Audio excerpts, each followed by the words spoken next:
ఇది జీలకర్ర బెల్లం. ఇవి రెండు వేరు చేయలేనంతగా కలిసిపోతాయి. పెళ్లి తర్వాత భార్యాభర్తలు కూడా జీవితాంతం అలా కలిసి ఉండాలని ఇవి తలపై పెట్టిస్తాయి. ఇది మంగళసూత్రం. మంగళం అంటే పవిత్రత, సూత్రం అంటే తాడు. ఇది మెడలో పడగానే పెళ్లి అగ్ని కంటే పవిత్రం అవుతుంది. పుట్టింటికెళ్తే అత్తారింటిని, అత్తారింటికెళ్తే పుట్టింటిని మర్చిపోకూడదనే 2 బొట్లున్న తాళ్ళని మెడలో కట్టిస్తారు. తలంబ్రాలంటే తలపై నుండి రాలిపడేవి. ఆ ఇంట్లో సిరి సంపదలు కూడా అలా వచ్చి పడాలనే తలంబ్రాలు పోయిస్తారు.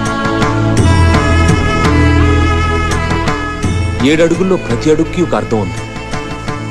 ఒకరి వెంట ఒకరు 7 అడుగులు నడిచి 6వ ప్రాణంగా 5వ తనాన్ని మూటగట్టుకొని 4 దిక్కుల సాక్షిగా 3 ముళ్ల బంధంతో 2 జీవితాలు ఒకటయ్యేదే పెళ్ళంటే.